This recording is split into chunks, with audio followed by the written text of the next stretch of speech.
கோவை பீளமேடு பகுதியில் அதிநவீன வசதிகளுடன் கூடிய சாம்ஸ் உடற்பயிற்சி மையம் துவக்கம். சாம்ஸ் ஜிம்மின் 2வது கிளையை அமரன் திரைப்படத்தில் சிறப்பு வேடத்தில் தோன்றிய பிரபல டெல்டா ஸ்குவாட் கமாண்டர் ஈசன் திறந்து வைத்தார். கோவை அவிநாசி சாலை பீளமேடு பகுதியில் சாம்ஸ் ஜிம் என்ற புதிய உடற்பயிற்சி கூடம் துவக்க விழா நடைபெற்றது. கோவையில் 2வது கிளையாக அதிநவீன உடற்பயிற்சி உபகரணங்களுடன் துவங்கப்பட்ட புதிய சாம்ஸ் உடற்பயிற்சி மையத்தை அமரன் திரைப்படத்தில் சிறப்பு வேடத்தில் தோன்றிய பிரபல டெல்டா ஸ்குவாட் கமாண்டர் ஈசன் திறந்து வைத்தார்.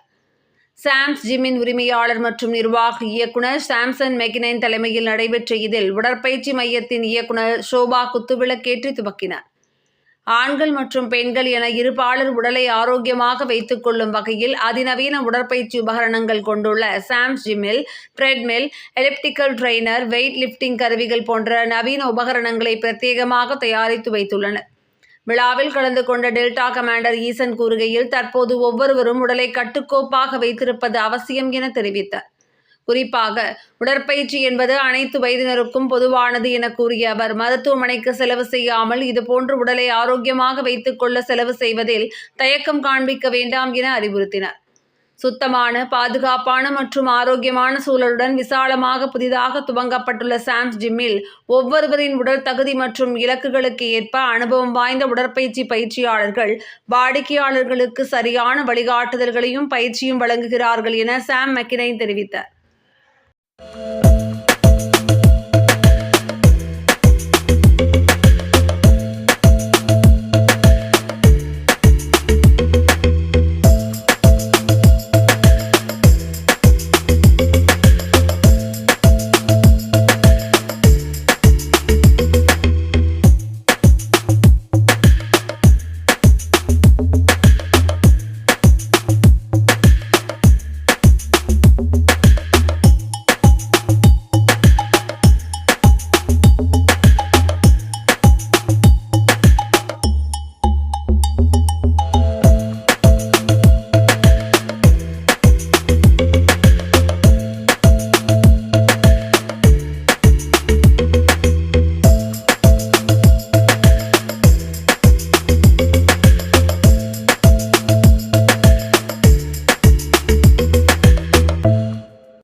அனைவருக்கும் வணக்கம், இனிய மாலை வணக்கம். சாம்ஸ் ஜிம் இது 2வது பிரான்ச் இனாக்ரேஷன் இப்போ நடந்திருக்கு. ஃபர்ஸ்ட் பிரான்ச் ஆல்சோ நான் இனாக்ரேட் பண்ணேன். அப்படிங்கிறதுல I was one of the chief guest along with Kamraj, mister India Kamraj body builder. So this is the second one and it's a wonderful location. And Sam is here, and his mother, who co-runs the complete chain of gyms. So இங்கே என்ன special அப்படின்னா, இந்த particular பிரான்ச்சில் 90% of the equipments வந்து அவரே பண்ணியிருக்காரு. So it is not only a gym, it's a showroom also, it's a outlet. So and அவர் first equipment பண்ணப்போ அவரோட ஃபர்ஸ்ட் பிரான்ச்சில் சாம்பிள் பண்ணி நிறையா நாங்கள் டெஸ்ட் பண்ணி பார்த்துருக்கோம். ஸோ அங்கேயும் இங்கேயும் இப்போ வந்து ஒரு 6 மாதம் கேப்க்கு அப்புறம் இப்போ பார்க்குறேன். த ஃபினிஷிங் இஸ் எக்ஸ்ட்ராடினரி. இவங்களோட எக்யூப்மெண்ட்ஸில் ஸ்பெஷாலிட்டி என்ன அப்படின்னா வாட் எவர் லோட், இப்போ ஜென்ரலாக ஒரு plate loaded machine or stacked machine அப்படின்னா அதில் என்ன லோடு இருக்கோ அந்த கம்ப்ளீட் லோடு உங்களுக்கு வராது. 100 கேஜிஸ்னா 100 கேஜிஸ் வராது. அரௌண்ட் 70% 80% தான் நமக்கு வரும் பிகாஸ் ஆஃப் தி புள்ளீஸ் எல்லாம் வந்து நமக்கு ஈஸ் பண்ணி கொடுக்கும். பட் இதில் பார்த்தீங்கன்னா ஆல்மோஸ்ட் 90% லோடு நமக்கு வர மாதிரி. இன்னைக்கு நான் ட்ரை பண்ணேன், புல் டவுன் ட்ரை பண்ணேன், லேட் புல் டவுன். ஸோ யூஸ்வலாக நான் 100 கேஜி வந்து வார்ம் அப்பே பண்ணுவேன். பட் இன்னைக்கு 70 கேஜி போட்டால் கூட ரொம்ப கஷ்டமாக இருந்தது. Then only I came to know that இங்கே number of pulleys are very limited. 2 pulley தான் போட்டிருக்காங்க. So 70 KG will give you 70 KG impact. So இதனால என்ன ஆகும், ஒன்று இன்ஜுரி ரெடியூஸ் ஆகும். யூனோ இந்த வெயிட் தான் நீங்கள் எடுக்கிறீங்க அப்படின்னு உங்களுக்கு நல்லா தெரியும். ரெண்டாவது, இங்கே நீங்கள் ப்ராக்டிஸ் பண்ணி பழகிட்டீங்கன்னா வேறு எந்த ஜிம் போனாலும் ரொம்ப ஈஸியாக இருக்கும். பிகாஸ் அங்கே 70 கேஜி ஆக்சுவலாக 40-50 தான் இருக்கும். That is a wonderful thing. And otherwise right from பார்பெல்லேருந்து இவங்களே பண்ணியிருக்காங்க. It is world standard. Some of the leading barbells hifi ஜிம்ஸில் கூட நான் பார்த்துருக்கேன். அதுக்கு ஈக்குவலாக இருக்குது. இன்ஃபேக்ட் அதோட சில இதெல்லாம் பெட்டராக இருக்குது. And the accuracy he told me அதுலேயும் 20 கேஜி பார்பிள், ஒலிம்பிக் பார்பிள் அப்படின்னா எக்ஸாக்ட் 20 கேஜி இருக்க மாதிரி பண்ணியிருக்காரு. And it's a wonderful facility. Fitness பற்றி சொல்லணும்னா my son is also here. So என்னோட பையனை நான் வந்து ஜிம் போ அப்படின்னு நான் என்றைக்குமே சொன்னதில்லை. காலையில் எந்திரின்னு சொன்னதில்லை, ஓடுன்னு சொன்னதில்லை. ஒரு பாயிண்ட் ஆஃப் டைமில் இந்த கோவிடில், பர்டிகுலராக கோவிடில் அவன் வந்து டெய்லி 10-11 மணிக்கு எந்திரிச்சிருப்பான். அப்போ வந்து சில நாள் வந்து 4 மணி 5 மணிக்கு என்னை எந்திரிச்சு பார்ப்பான். அப்புறம் கொஞ்சம் பின்னாடியே வந்தான், அப்புறம் ஜிம்குள்ளே வந்தான், அப்புறம் என் பின்னாடியே ஓடினான். இப்போ முன்னாடி எல்லாமே பண்ணிட்டு இருக்கான். இப்போ 4-4:30 மணிக்கு அவன் எந்திரிச்சிருவான், நான் 5:30 ஆகும். இப்போ 10 நாள் என்னை எழுப்பி விடுறது அவன் தான். ஸோ எதுக்காக சொல்கிறேன்னா, ஆஸ் பேரண்ட்ஸ் நம்ம வந்து எல்லாத்தையும் சொல்லிட்டு இருக்கக்கூடாது, செயலில் காமிக்கணும். நீங்கள் உங்களுக்கு எக்ஸ்பீரியன்ஸ் இல்லாமல் இருக்கலாம் ஃபிட்னஸில். இந்த மாதிரி ஜிம்ஸ்க்கு வந்து நீங்கள் கொஞ்சம் பழகி ஓரளவுக்கு fit ஆகிட்டிங்கன்னா we are the best inspiration for the younger generation. நம்ம பூமர்ன்ற பேர் வாங்கினது எதனாலன்னா எல்லாமே வாயில தான் சொல்லிட்டு இருக்கோம், செய்ய மாட்டேன்றோம். ஸோ யங்ஸ்டர்ஸ் இங்கே வரதோட பெரியவங்க இங்கே வாங்க, ஹாஸ்பிட்டல் பில்லுக்கு நீங்கள் கம்மி பண்ணலாம். ஸோ அவ்வளோதான். அண்ட் லாஸ்ட்டாக நான் ஒரு விஷயம் எந்த ஜிம் போனாலும் சொல்லுவேன், பேரம் பேசாதீங்க. இங்கே பேரம் பேசுறதுக்கு பதிலாக ஹாஸ்பிட்டலில் பேரம் பேசுங்க. ஹாஸ்பிட்டலில் பேரம் பேசக்கூடாது, ஹாஸ்பிட்டல் பில்லே வரக்கூடாதுன்னா இங்கே கேட்ட பணத்தை கொடுத்துட்டு ஒர்க் அவுட் பண்ணிங்கன்னா மேபி உங்களுக்கு இந்த பணத்தை மிச்சம் பண்ண, ஹாஸ்பிட்டல் பில்லை மிச்சம் பண்ணிக்கலாம். That's it. Otherwise, all the best to Sam. Thank you, sir. All the best to here. And Sam வந்து ஒரு leading set of gym chain of ஜிம்ஸாக வரணும்.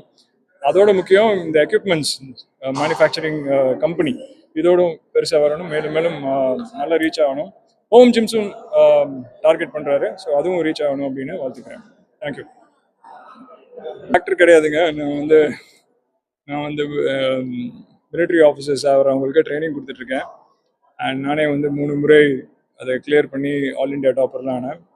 இந்தியன் நேவியில் இருந்திருக்கேன். அண்ட் ஒரு ஆக்சிடென்ட்னால நான் வெளில வந்துட்டேன். ஸோ அதுக்கப்புறம் வந்து இன்றைக்கி ஒரு 333 அதிகாரிகள் தயாரிச்சிருக்கோம். அதோட 339 அதிகாரிகள் 4 படைக்கும் கொடுத்துருக்கோம். அதோட முக்கியமான விஷயம் என்னென்னா, இந்த எங்களோட டெஸ்ட், இந்த சர்வீசஸ் செலெக்ஷன் போர்ட் டெஸ்ட்டில் one of the most important aspects வந்து ஃபிட்னஸ். அந்த ஃபிட்னஸை வந்து டைரெக்டாக செக் பண்ண மாட்டாங்க. நிறைய டாஸ்க் கொடுத்து மைண்டை ஸ்ட்ரெஸ் பண்ணதுக்கப்புறம் அதை செய்ய சொல்லுவாங்க. அப்போ வந்து எங்களுக்கு அந்த சிப்பாய்க்கு மாதிரி ரன்னிங் டெஸ்ட்டு, புல்லப் டெஸ்ட்லாம் கிடையாது. பட் அதோட கஷ்டமான விஷயங்கள் எப்போ வரும்னா, மைண்டையும் யூஸ் பண்ணணும், ஃபிட்டாகவும் இருக்கணும். ஸோ அதனால் இந்த மாதிரி ஃபிட்னஸ்க்கு இப்போவே நான் என்னோட ஆஸ்பிரன்ஸை, என் டைம்லலாம் நான் ஜிம் போய் ரெடி ஆகலை. பட் இப்போ இருக்க ஆஸ்பிரன்ஸை ஃபிட்னஸையும் சேர்த்து பண்ணுங்க. பிகாஸ் அப்போ தான் உங்களுக்கு அந்த ஸ்ட்ரெஸ் எடுத்து பழகிட்டிங்கன்னா இன்னும் ஈஸியாக இருக்கும் அப்படின்னு சொல்லிட்டு நான் இப்போ என்னோட ஸ்கூலில் கூட ஒரு பெரிய ஒரு ஜிம் வச்சுருக்கேன் பசங்களுக்காக. So this all about it. படம் வந்து பிகாஸ் நான் அந்த இன்டர்வியூ பண்ணி நிறைய பேர் பாஸ் பண்ணனால ராஜ்குமார் என்னை அப்ரோச் பண்ணார். ஒரு 3-4 மந்த்ஸ்க்கு அப்புறம் தான் நானே ஒத்துக்கிட்டேன். பிகாஸ் ஒரு சீனியர் உட்காந்து இன்டர்வியூ எடுக்கிற மாதிரி இருந்தால் நல்லாயிருக்கும் அப்படின்னு. But somehow it did well. People were able to connect. I think இந்த இன்டர்வியூ பண்ணுறது என்னோட ஃபேஸ் இருந்தனால நிறைய பேருக்கு கனெக்ட் பண்ணாங்க அப்படின்னு சொன்னாங்க ராஜ்குமார். பட் அதோட முக்கியம், இந்த படம் ரிலீஸ் ஆனது காரணமே ஒரு முக்கியமான காரணம் நாங்கள். பிகாஸ் அதில் நிறையா எடிட்டிங் பண்ண வேண்டியிருந்தது. ராணுவத்தில் ஹெட் குவார்ட்டர்ஸில் அவங்க வந்து பெர்மிஷன் கிடைக்காம இருந்தாங்க. இப்போ லாஸ்ட் மினிட்ல நான் என்னோட சக அதிகாரிகள்லாம் உட்காந்து நிறைய ஹெல்ப் பண்ணி அவங்களுக்கு ஒர்க் பண்ணி கொடுத்தேன். ஹார்ட் அட்டாக் மற்ற நேரத்துலலாம் வருது, பட் அதை யாருமே டாக்குமெண்ட் பண்ணுறது இல்லை. சும்மா இப்போ தூங்கிட்டு இருக்கும்போது அப்படியே தூக்கத்திலே போயிடுறாங்க. அது சிசிடிவி கேமரா போட்டு யாரும் காமிக்கிறது இல்லை. பட் ஜிம்மில் வந்து சிசிடிவி கேமராவில் அதை நம்ம கேப்சர் பண்ணி காமிக்கிறனால இந்த gym heart attacks fitness related heart attacks மட்டும் ஸ்ப்ரெட் ஆகிட்டு. இப்போ ஒன்றும் இல்லை, கடந்த ஒரு 10 நாளாக நாய் கடி கேப்சர் பண்ணிகிட்டே இருக்காங்க. இதுக்கு முன்னாடி நாய் கடிக்காமல் இருந்திருக்கா அப்படின்னு பார்த்தா இதெல்லாம் ரெகுலராக நடக்கிற விஷயம் தான். ஸோ அது மாதிரி இது ஒரு ட்ரெண்டு, அவ்வளோதான். மற்றபடி ஹார்ட் அட்டாக்ஸ் யாருக்கு வேணாலும் வரலாம், எப்போ வேணாலும் வரலாம். ஐ திங்க் அந்த பிளட் இண்டெக்ஸ் நிறைய டாக்டர்ஸ், இந்த ஃபிட்னஸ் ரிலேட்டட் டாக்டர்ஸ் எல்லாம் சொல்லியிருக்காங்க. அந்த பிளட் இண்டெக்ஸை வந்து அடிக்கடி செக் பண்ணிக்கிறது நல்லது. நம்ம ஃபிட்டாக இருக்கோமா இல்லையான்னு வெளியில் பார்த்தா தெரியாது, உள்ளே தான் தெரியும். அது செக் பண்ணிவிட்டு அதுக்கேற்ற மாதிரி நம்ம ஜிம்க்கு போய் ஒர்க் அவுட் பண்ணுறது எது பண்ணாலுமே அதுக்கேற்ற மாதிரி பண்ணோன்னா பெட்டர். ரெண்டாவது இந்த மாதிரி வாட்ச் ஆர் இதோட நல்ல ஆக்யூரேட்டாக வேணும்னா ஒரு செஸ் பேண்ட் இருக்குது. அது உங்களுக்கு கரெக்டாக சொல்லும் என்ன ஹார்ட் பீட்டில் இருக்கீங்கன்னு. Heart rate monitor, HRM. ஸோ இந்த ஹார்ட் ரேட் மானிட்டர் போட்டுட்டு ஒர்க் அவுட் பண்ணுறது ரொம்ப நல்லது. பிகாஸ் நம்ம வயசு -40 அதுக்குள்ளே தான் இருக்கணும்.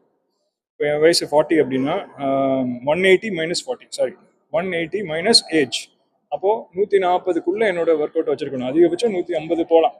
160, 70 போகும்போது அது டேஞ்சர். ஸோ இதெல்லாம் பார்க்கறது நல்லது.